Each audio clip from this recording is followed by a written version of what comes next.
સુરતના મધેરપુરા પોલીસ મથક વિસ્તારમાં રહેતી પરિણીતા સાથે પ્રેમ સંબંધ રાખનાર પ્રેમીએ વિડીયો બનાવી બળાત્કાર ગુજાર્યા બાદ તેના બે મિત્રો એવા સગા ભાઈઓ પણ પ્રેમી સાથેના સંબંધો અંગે પતિને જાણ કરવાની ધમકી આપી બ્લેકમેલ કરી પરિણીતા પર બળાત્કાર ગુજાર્યો હતો, જેને લઈ પરિણીતાએ ફરિયાદ નોંધાવતા પોલીસે ત્રણેય નરાધમોની ધરપકડ કરી છે.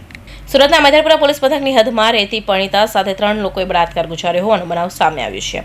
વાત એમ છે કે પરિણીતાને તારે જતીન ઉર્ફે લાલાની સાથે સંબંધ છે, તારે મારી સાથે પણ સંબંધ રાખવો પડશે, નહીં તો તારા પતિને બધું કહી દઈશ એવી ધમકી આપી પરિણીતા પર 3 જણાએ વારાફરતી રેપ કર્યો છે.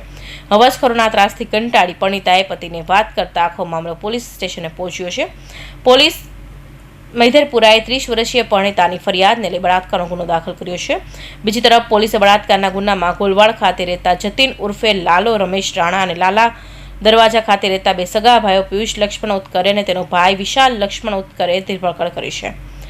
ત્રણેય આરોપીઓ પરિણીત અને સંતાનો પણ છે. પોલીસે જણાવ્યું કે શરૂઆતમાં વર્ષ 2016માં પરિણીતા જોડે જતીન ઉર્ફે લાલો રાણાએ મિત્રતા કરી હતી. પછી પરિણીતાની મરજી વિરુદ્ધ શરીર સંબંધ બાંધ્યો હતો અને ત્યારબાદ પરિણીતાને 2 ભાઈઓએ બ્લેકમેલિંગ કરી કહ્યું કે તારે જતીન ઉર્ફે લાલાની સાથે સંબંધ છે, તારે મારી સાથે પણ સંબંધ બાંધવા પડશે, નહીં તો તારા પતિને બધું કહી દઈશ એમ કહી ભાઈ વારાફરતી પરિણીતાનો બળાત્કાર ગુજાર્યો. એટલું જ નહીં, પરિણીતાના મોબાઈલમાં વિડીયો બનાવી તે વિડીયો વાયરલ કરવાની ધમકી આપી હતી. ત્રણેય આરોપીઓ હીરાના કારખાનામાં કામ કરે છે. Bureau report, Hind TV news, Surat.